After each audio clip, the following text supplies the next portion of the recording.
بسم اللہ الرحمن الرحیم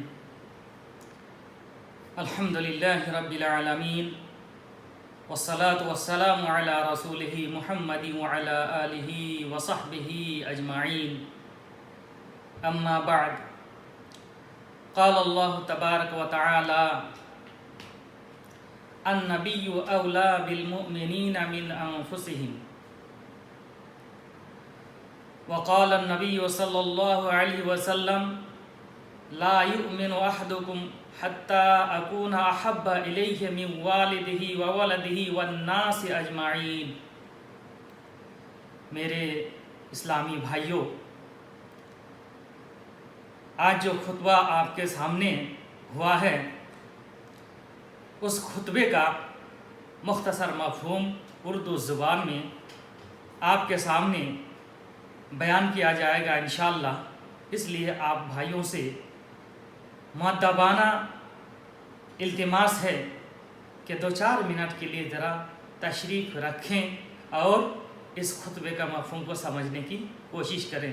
اللہ رب العزت ہم لوگوں کو اس خطبے کا مفہوم سمجھنے اور اس کے مطابق عمل کی بھی توفیق بخشے۔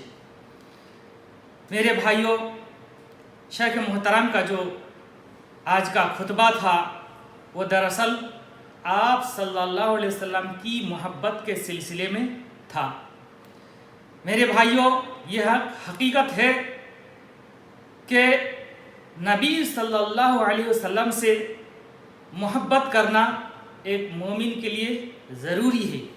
ایک مومن اگر نبی صلی اللہ علیہ وسلم سے محبت نہیں کرتا ہے تو اس کا ایمان مکمل نہیں ہو سکتا۔ چنانچہ اللہ کے رسول صلی اللہ علیہ وسلم نے خود بیان فرمایا، لا یؤمن احدکم حتی اکون احب الیہ من والدہ وولدہ والناس اجمعین، کہ تم میں سے کوئی شخص مومن نہیں ہو سکتا یہاں تک کہ میں ان کے نزدیک ان کے والد، ان کی اولاد اور تمام لوگوں سے زیادہ محبوب نہ ہو جاؤں۔ یعنی آپ صلی اللہ علیہ وسلم کسی بھی مومن کے نزدیک دنیا کی تمام چیزوں سے محبوب ہونا ضروری ہے۔ اگر محبت نہیں ہے تو ہمارا ایمان خطرے میں ہوگا۔ میرے بھائیوں، صحابہ کرام اللہ کے رسول صلی اللہ علیہ وسلم سے کیسے محبت کرتے تھے، ایک حدیث کے ذریعے سے ہم اس کا اندازہ لگا سکتے ہیں۔ عبداللہ بن ہشام رضی اللہ تعالی عنہ بیان کرتے ہیں کہ ہم لوگ اللہ کے رسول صلی اللہ علیہ وسلم کے ساتھ تھے اور اللہ کے رسول صلی اللہ علیہ وسلم حضرت عمر رضی اللہ تعالی عنہ کا ہاتھ پکڑے ہوئے تھے۔ حضرت عمر رضی اللہ تعالی عنہ نے بیان فرمایا، یا رسول اللہ لأنت احب الی من کل شیء الا من نفسی، کہ اللہ کے رسول صلی اللہ علیہ وسلم آپ میرے نزدیک ہر چیز سے زیادہ محبوب ہیں سوائے میرے نفس کے، یعنی میری جان زیادہ محبوب ہے آپ کا مقابلہ میں۔ آپ صلی اللہ علیہ وسلم نے بیان فرمایا، لا والذی نفسی بیدہ حتی اکون احب الیک من نفسک، فقال له عمر فإنه الآن واللہ لأنت احب الی من نفسی، فقال النبی صلی اللہ علیہ وسلم الآن یا عمر۔ تو آپ صلی اللہ علیہ وسلم نے کیا بیان فرمایا؟ اس کے جواب میں یہ بیان فرمایا کہ نہیں یا عمر، اس ذات کی قسم جس کے ہاتھ میں میری جان ہے، یہاں تک کہ میں تمہارے نزدیک تمہارے نفس سے بھی، تمہاری جان سے بھی زیادہ محبوب ہو جاؤں۔ تو عمر رضی اللہ تعالیٰ عنہ نے بیان فرمایا، اس وقت آپ اللہ کی قسم میری جان سے بھی زیادہ آپ میرے نزدیک محبوب ہیں۔ تب اللہ کے رسول صلی اللہ علیہ وسلم نے بیان فرمایا، اب بات بنی اے عمر، تو ذرا تصور کیجئے کس طرح صحابہ کرام رضی اللہ تعالی عنہم آپ صلی اللہ علیہ وسلم سے محبت کرتے تھے، اور آپ صلی اللہ علیہ وسلم نے محبت کا کیا معیار بتلایا۔ میرے بھائیوں، ہم اللہ کے رسول صلی اللہ علیہ وسلم سے محبت کرتے ہیں، لیکن اس کی علامت کیا ہے؟ کیسے ہم جانیں کہ ہم آپ صلی اللہ علیہ وسلم سے محبت کرتے ہیں؟ ظاہر بات ہے اس کا معیار یہ ہے، صحیح معیار یہ ہے کہ آپ صلی اللہ علیہ وسلم کی مکمل طریقے سے اطاعت کی جائے، آپ صلی اللہ علیہ وسلم کی مکمل طریقے سے اتباع کی جائے۔ اتباع اور اطاعت کرنا ہی آپ صلی اللہ علیہ وسلم سے محبت کی علامت ہے۔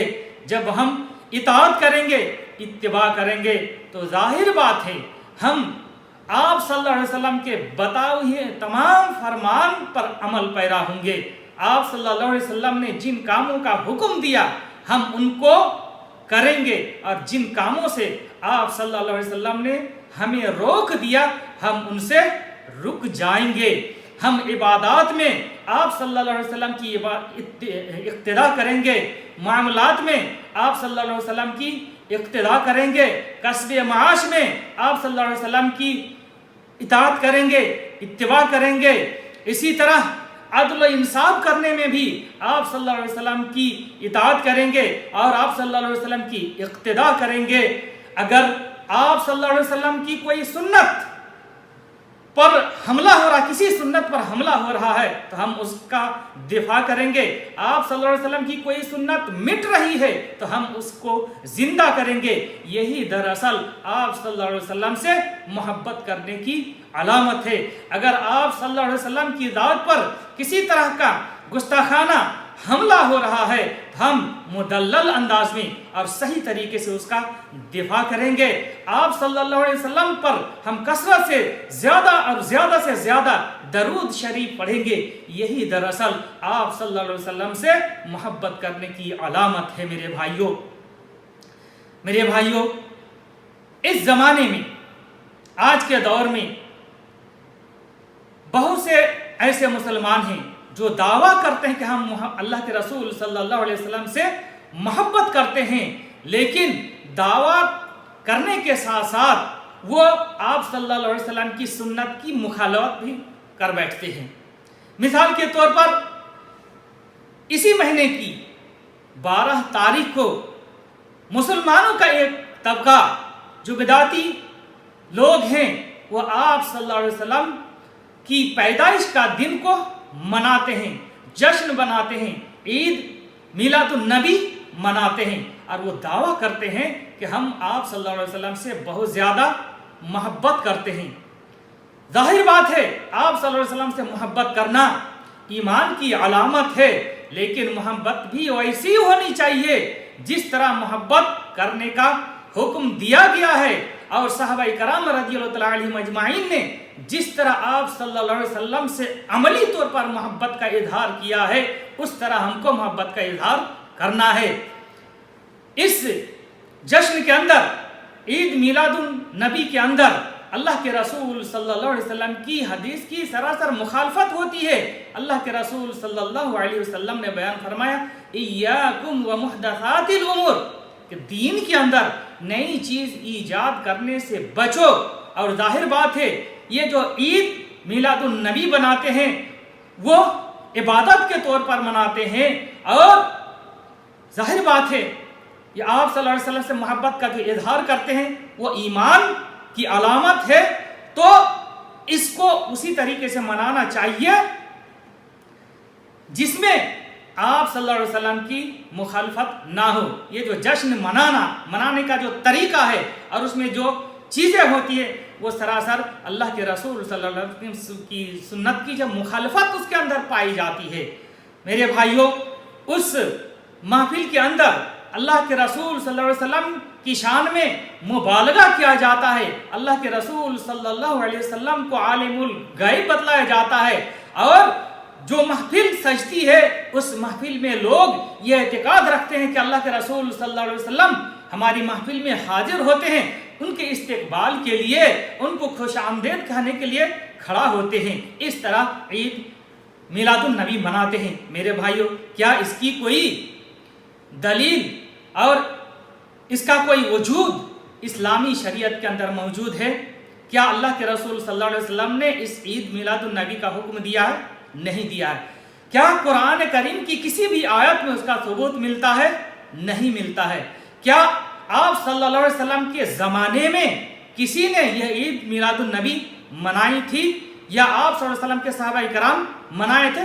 کسی نے بھی ایسا نہیں کیا تھا، بلکہ صحابہ کرام کے زمانے کے بعد تابعین کے زمانے میں تابعین کے زمانے میں بھی اس کا وجود نہیں تھا۔ 630 ہجری کے اندر مظفر الدین بادشاہ اس نے اس عید کی ایجاد کی اور کچھ علماء نے اس کی تائید بھی کر دی۔ اس کے بعد سے اس کی شروعات ہوئی۔ لہذا دین کے اندر اس کو ایجاد کرنا نئے سرے سے، جبکہ دین مکمل ہو چکا ہے۔ اللہ کے رسول صلی اللہ علیہ وسلم کو اللہ رب العزت نے اس آیت کریمہ کے ذریعے سے دین کی تکمیل کا سرٹیفکیٹ سنا دیا ہے۔ اللہ رب العزت نے بیان فرمایا، الیوم اکملت لکم دینکم واتممت علیکم نعمتی ورضیت لکم الاسلام دینا۔ آج میں نے تمہارے لیے تمہارے دین کو مکمل کر دیا اور اپنی نعمت تم پر پوری کر دی، اور اسلام کو تمہارے لیے بطور دین میں نے پسند کر لیا۔ دین مکمل ہو چکا ہے، اس لیے نئے سرے سے نئی عید دین کے اندر داخل کرنا، یہ دعویٰ کرتے ہوئے کہ ہم آپ صلی اللہ علیہ وسلم سے محبت کا اظہار کرتے ہیں، اس کی کوئی گنجائش نہیں ہے۔ ہمیں محبت اسی طرح کرنا ہے جس طرح محبت آپ صلی اللہ علیہ وسلم سے صحابہ کرام نے کیا ہے۔ آپ صلی اللہ علیہ وسلم کی بنیادی طور پر اطاعت اور اتباع کیا جائے، آپ صلی اللہ علیہ وسلم کے احکام و فرامین پر عمل پیدا ہوا جائے، ہر چیز میں آپ صلی اللہ علیہ وسلم کو نمونہ بنایا جائے۔ اس طرح اگر ہم کرتے ہیں تو ہم سچی محبت اللہ کے رسول صلی اللہ علیہ وسلم سے کرتے ہیں، اور اللہ رب العزت سے دعا ہے کہ اللہ رب العزت ہم لوگوں کو آپ صلی اللہ علیہ وسلم سے، اللہ کے رسول صلی اللہ علیہ وسلم سے سچی محبت کرنے کی توفیق عطا فرمائے، اور آپ صلی اللہ علیہ وسلم کی ایک ایک سنت کو اپنی زندگی میں نافذ کرنے کی توفیق عطا فرمائے، ان پر عمل کرنے کی توفیق عطا فرمائے۔